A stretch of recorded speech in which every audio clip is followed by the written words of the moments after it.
चलिए, अब मैंने एक लाइन लिखाई थी, न्यूक्लियस जो होती है वो डबल मेम्ब्रेन होती है। न्यूक्लियस कितने मेम्ब्रेन की होती है? 2 मेम्ब्रेन की होती है। और न्यूक्लियस के मेम्ब्रेन में पोर होता है। पोर समझते हैं? पोर मतलब छोटा होल, क्या समझते हैं आप? आइए बनाते हैं न्यूक्लियस को, आइए बनाते हैं। क्या मैं सीधे न्यूक्लियस बनाऊं या पहले सेल बनाऊं?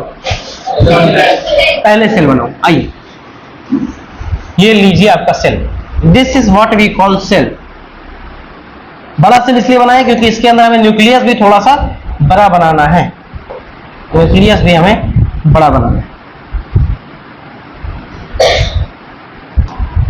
तो ज्यादा बड़ा न्यूक्लियस नहीं हो गया? हाँ होंगे तो। अरे चुप है।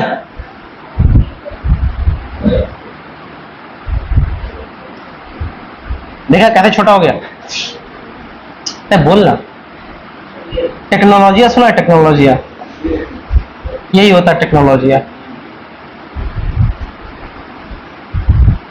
इसी को कहते हैं टेक्नोलॉजिया। ये सब बोर्ड पे करने में मजा नहीं आता, तो यहां मजा आ रहा है। जितने बच्चे हमको स्कूल वाले देख रहे होंगे ना, मजा आ रहा होगा उन लोग को कि सर थोड़ा सा जो है ना वो हो गए, मॉडर्न हो गए, है ना? ऑब्वियस सी बात, हमको मजा आ रहा होगा, सर थोड़ा सा मॉडर्न हो गए, थोड़ा ज्यादा मोटा नहीं हो गया। क्या सर अगर पेपर में आया तो क्या सर हम जैसा बना, आप जैसा बना रहे वैसे ही बनाएंगे? जी, मैं जैसा बना रहा हूं वैसे ही बनाएंगे। मैं जैसा बना रहा हूं वैसे ही बनाएंगे। क्या सर पेपर में न्यूक्लियस का फोटो आ सकता है? आ सकता है।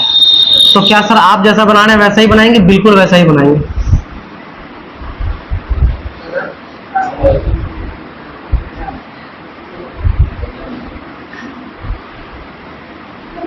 लेकिन सर आपने जैसा बनाया वैसा मेरी मैम ने नहीं बनाया, तो जैसा हम पढ़ा रहे हैं वैसा आपकी मैम भी नहीं पढ़ाएंगे, जैसा मैम पढ़ा रही है वैसा हम भी नहीं पढ़ाएंगे।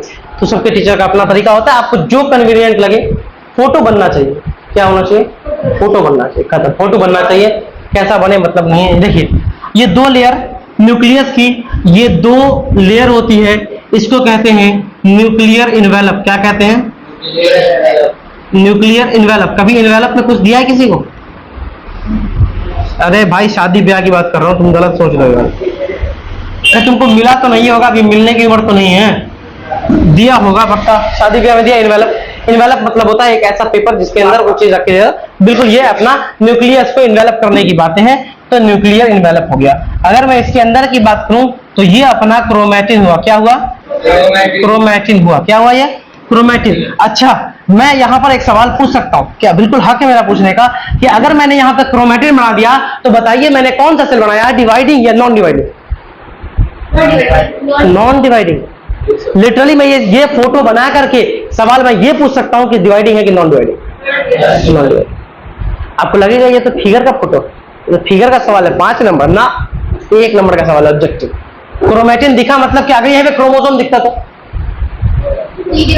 डिवाइडिंग सेल होता। क्रोमोसोम सिर्फ और सिर्फ डिवाइडिंग सेल में दिखता है और क्रोमैटिन नॉन डिवाइडिंग सेल में दिखता है। समझ में? तो ये क्या है अपना? ये है क्रोमैटिन। इसका नाम बोलते हैं न्यूक्लियर पोर। क्या बोलते हैं इसको? Nuclear pore. पोर मतलब होता है छोटा छेद, उसको कहते हैं पोर। ठीक है।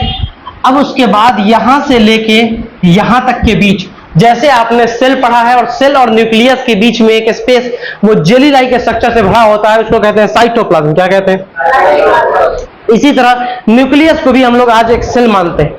न्यूक्लियस के मेम्ब्रेन को हम सेल मेम्ब्रेन मानते हैं, और न्यूक्लियस का जो बीच वाला सेंटर है जहां पर क्रोमैटिन है उसको हम लोग उस सेल का न्यूक्लियस मानते हैं। तो वैसे ही मानो, बताओ यहां से यहां तक कुछ गैप है, इसको कहते हो तुम साइटोप्लाज्म। अरे बोलो। इसी तरह देखो यहां से यहां तक भी गैप है, इसको भी कुछ बोलोगे? अरे बोलो ना। इसको कहते हैं, इसमें भरा होता है, इसमें भरा होता है जेली लाइक स्ट्रक्चर भरा होता है। कैसा भरा होता है? जेली लाइक सब्सटेंस भरा होता है। क्या भरा होता है? Jelly like substance. और इसका नाम कहते हैं न्यूक्लियोप्लाज्म। क्या कहते हैं? न्यूक्लियोप्लाज्म। जैसे हम पढ़ते हैं सेल के अंदर के जेली लाइक स्ट्रक्चर को साइटोप्लाज्म, न्यूक्लियस के अंदर के जेली लाइक स्ट्रक्चर को न्यूक्लियोप्लाज्म। ठीक है? अरे भाई बोलो।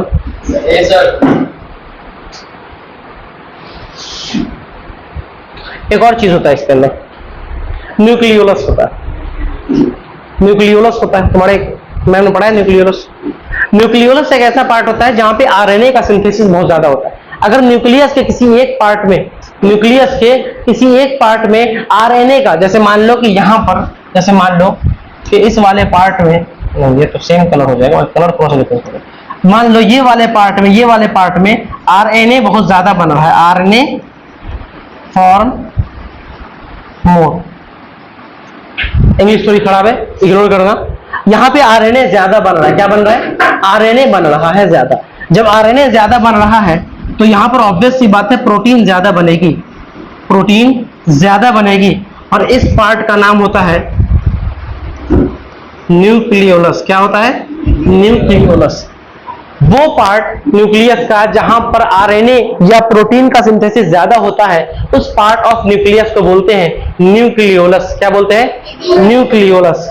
क्या सर ऐसा पॉसिबल है कि कोई न्यूक्लियस एक से ज्यादा न्यूक्लियोलस रखे? हाँ, ऐसा हो सकता है कि एक न्यूक्लियस के अंदर एक से ज्यादा ऐसी जगह दिखे जहां पे प्रोटीन का सिंथेसिस चल रहा है। यानी कि न्यूक्लियोलस का नंबर एक भी हो सकता है और एक से ज्यादा भी हो सकता है। यानी कि न्यूक्लियस में बी वन और मोर देन वन, में बी वन और मोर, में बी वन और मोर, एक भी हो सकता है और एक से ज्यादा भी हो सकता है। सुन रहे हैं? अपनी दुनिया में कुछ ऐसे भी सेल्स होते हैं, अपनी दुनिया में कुछ ऐसे भी, अरे भाई बहुत क्या हो गया ये, तो यहां से मूव करा। अपनी दुनिया में कुछ ऐसे भी सेल्स होते हैं जिनकी कहानी ऐसी होती है कि उनके अंदर न्यूक्लियस एब्सेंट होता है। सम सेल विदाउट न्यूक्लियस।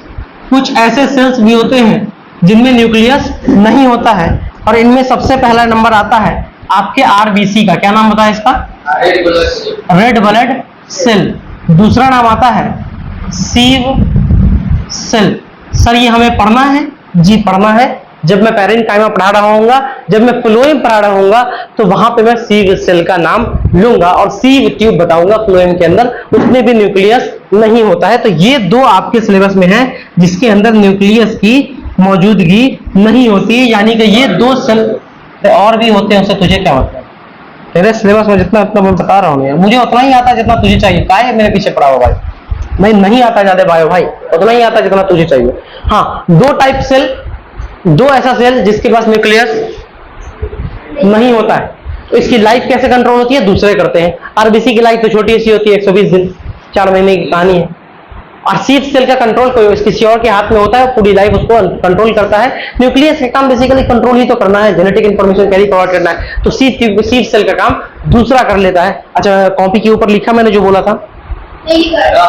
लिखना भाई, क्या बोले थे उस समय, भूल गए क्या बोला है? डीएनए का वो पार्ट, डीएनए का वो पार्ट कॉपी के ऊपर लिखेंगे, डीएनए का वो पार्ट जो प्रोटीन कोड करता है, प्रोटीन कोड करता है, प्रोटीन कोड करता है। देखिए यहाँ पे स्पेलिंग थोड़ा सा अगर आपको मिस्टेक लगे तो आप जरूर मुझे पकड़ सकते हैं। करता है, क्या हुआ? क्या व्हाट्सएप नहीं चलाता है रे? झूठ बोलने मेरे साथ तो सारी दुनिया का झूठ ना सर के पास ही ले आओ तुम। क्या सर जी थोड़ा सा झूठ हमारा पकड़ लीजिए, पाप कटेगा पाप। चलिए ये बात कॉपी के ऊपर लिख लीजिए। डीएनए का वो पार्ट, इसको हिंदी में लिख सकता है तो भाई इतना काहे मेरे टॉर्चर करता है तो। डीएनए का वो पार्ट जो प्रोटीन, ये क्या लिखा हुआ है? प्रोटीन, प्रोटीन, प्रोटीन, जो प्रोटीन को कोड करता है वो जीन कहलाता है। समझ में?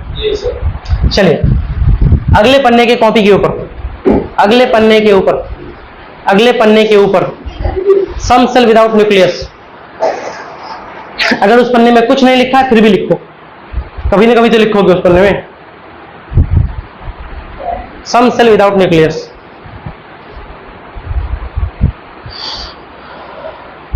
some cell without nucleus, some cell without nucleus, some cell without nucleus. लिख लिया, लिख लिया, छोटा कर दो।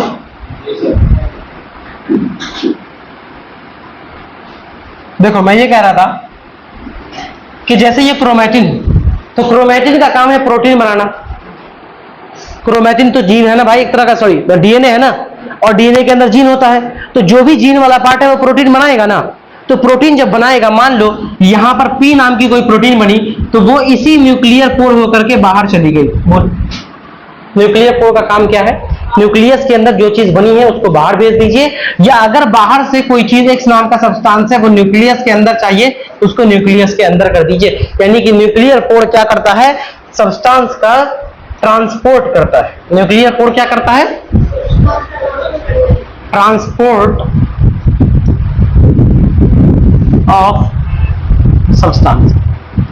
न्यूक्लियस पोर क्या करता है? सब्सटेंस का ट्रांसपोर्ट करता है। चलिए लिख लीजिए फटाफट, पूरे को खत्म कीजिए लिख कर। यस, ये लिख लीजिए, या तो आप सिर्फ न्यूक्लियस बनाइए या सेल बना करके न्यूक्लियस बनाइए। खराब बनेगा तो सेल मत बना, सीधे न्यूक्लियस बनाना भाई, ये भी खराब बनेगा। तुम्हारी कॉपी में जो नोट्स में लिखा हुआ है ना, तो इससे भी खराब देखा है मैंने। अच्छे से बनाओ, अच्छे से बनाओ प्लीज। बायो में फिगर पे थोड़ा सा ध्यान दो यार, समझो, बायो में फिगर पे ध्यान दिया जाता है।